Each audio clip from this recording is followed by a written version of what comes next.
That moment when you're in the middle of something completely ordinary and your chest just draws your attention. Not pain, nothing you'd call a symptom, just your heart reminding you it's there, in a way it didn't used to. Most people file that under getting older.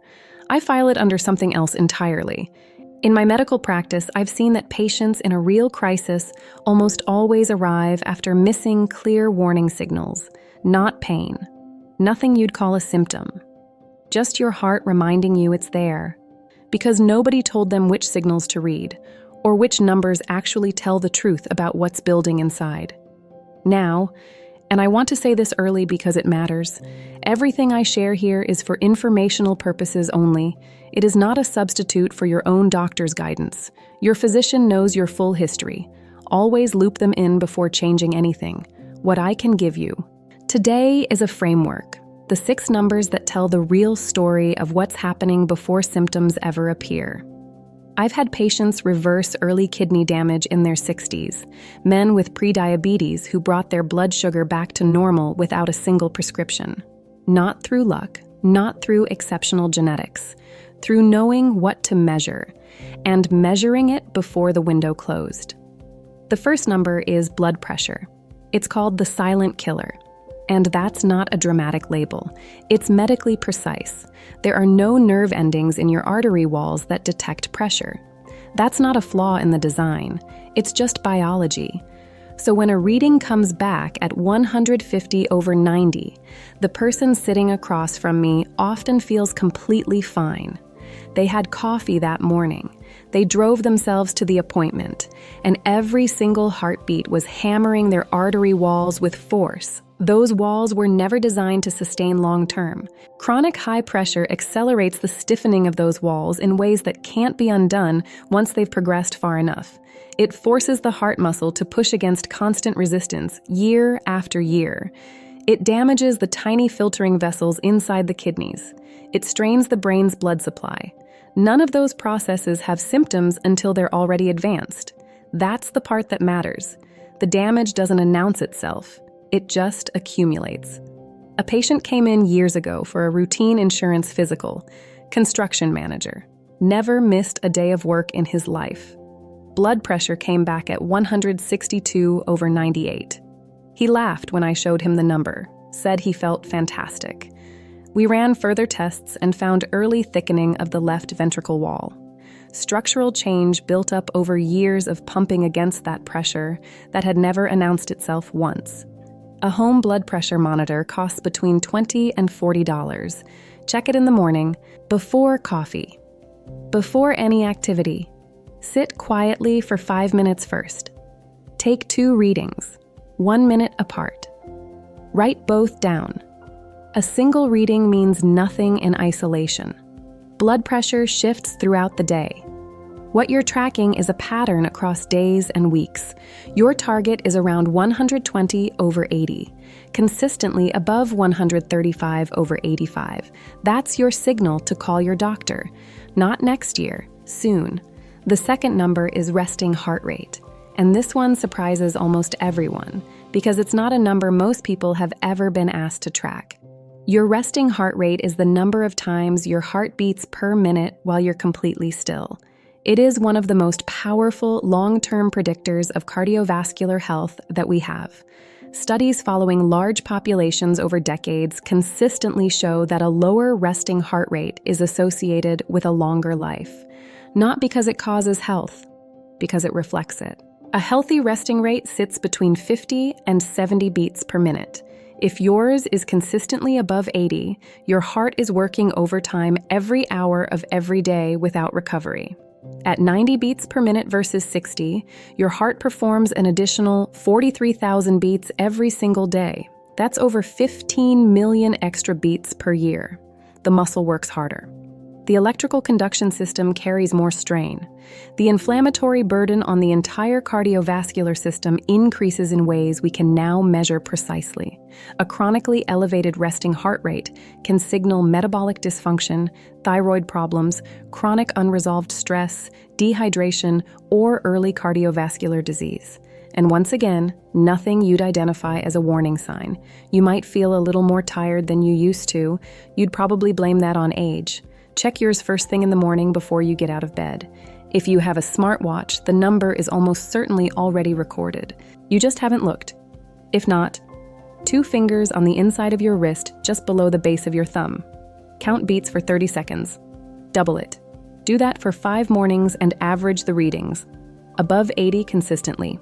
Mention it at your next appointment. Above 90 most mornings, don't wait for the next appointment. Regular walking, even 30 minutes a day, can lower resting heart rate by 10 to 15 beats within 6 weeks. Not 6 months. 6 weeks of consistent, moderate movement. That improvement shows up directly in the numbers. It's not something I describe to you, it's something you see for yourself. That feedback loop is real in a way that abstract health advice never is. The third number is one most people have genuinely never heard of. It's called eGFR, estimated glomerular filtration rate. It measures how well your kidneys are filtering your blood. Your kidneys can lose 40, 50, even 60% of their function before you feel anything at all. By the time swelling shows up in the ankles and legs, or fatigue becomes impossible to normalize, the damage is often already significant.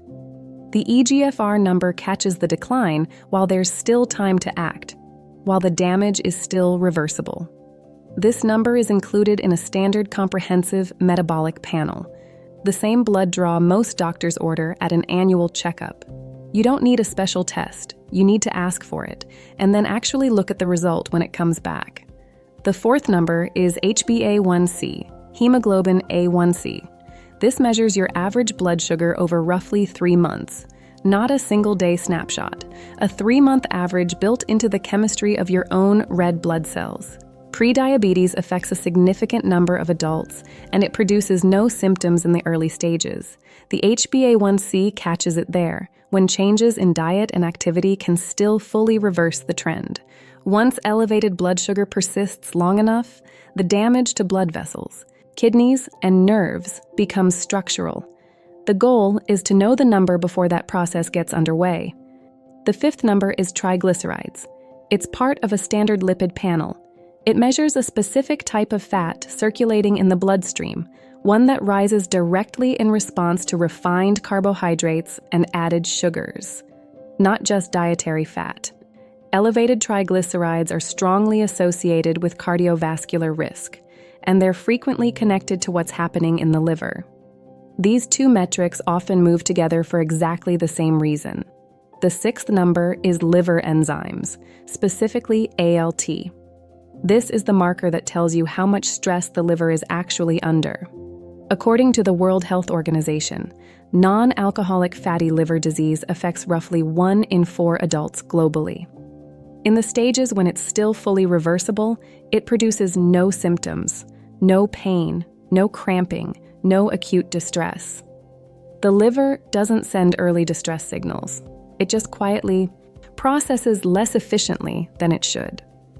When the liver is chronically inflamed or accumulating fat, blood sugar regulation suffers between meals.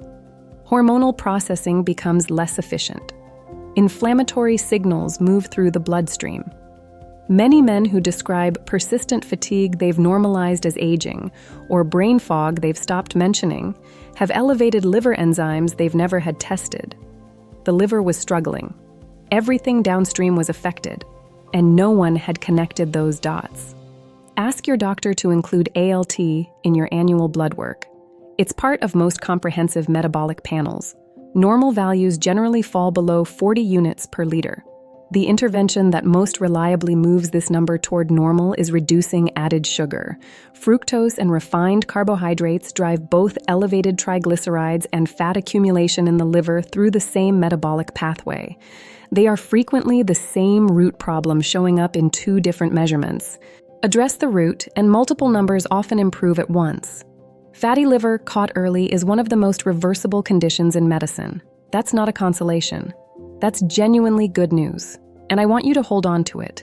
Now I need to stop and say something directly, because everything I've just described, all 6 numbers, all the targets, all the practical steps, will not help a large portion of the people watching this. I said at the beginning I'd tell you why. Here's what happens. People hear something like this, feel genuinely motivated, maybe even a little alarmed, and then they do nothing. Or they check one number, see it's in range, and assume everything is fine. Or they intend to schedule the blood work, and it drifts to next month, then next year, then the year after that.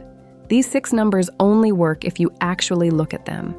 Knowing they exist does not protect you. Intending to get them does not protect you. The actual number on the actual page, followed by an actual conversation with your actual doctor. That's what changes outcomes.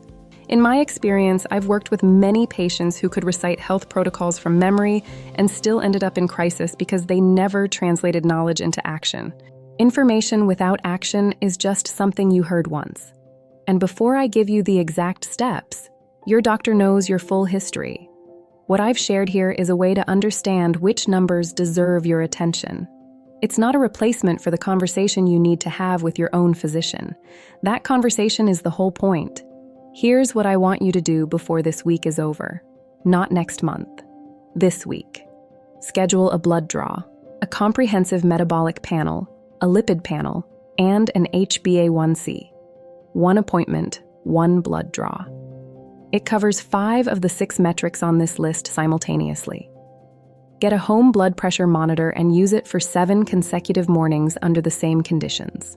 Before coffee, after 5 minutes of sitting quietly. Average the readings. Write the number somewhere you'll actually see it. And if you have a smartwatch or fitness tracker, your average resting heart rate over the last 7 days is already in there. You just haven't looked at it yet. The patients who actually follow through on this tend to have one thing the others don't. They tell someone. A brother, a friend from work, someone they'll see again this week. They say it out loud. I'm getting this done. The social commitment changes the follow-through rate considerably, not in a punishing way. It just makes a private intention real enough to actually happen. I'll close with something I say to patients who push back and tell me they feel completely fine. That all of this sounds like effort for a body that isn't giving them any trouble. I ask them one question. When your car's check engine light comes on, do you wait until the engine seizes before going to a mechanic? Of course not. That would be irrational. But your body doesn't have a check engine light for most of these conditions. The damage builds in complete silence across years. These 6 numbers are that light. The gap between where you are right now and where a serious health crisis begins is often years, sometimes a decade. That gap is your window, and inside that window, the changes that matter are usually not extreme. Walking, sleep, cutting back on added sugar, small shifts that compound over time into dramatically different outcomes. Don't wait for the crisis. The crisis is where medicine saves lives with tremendous skill, but the space before the crisis, that's where you get to save your own. Know your numbers. Check them every year. Track the direction they're moving, not just whether they're in range today.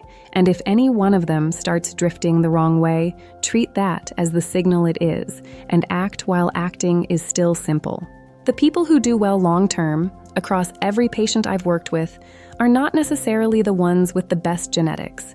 They're the ones who paid attention early, who came in with their numbers written on a piece of paper, who made small adjustments when adjustments were still easy to make. That's not luck. That's a decision made before it became urgent. You now have the 6 numbers. Use them. And if this was useful, share it with someone you care about. A brother, a colleague, someone who probably hasn't looked at any of these numbers either. That share might matter more than you realize. Take care of yourself.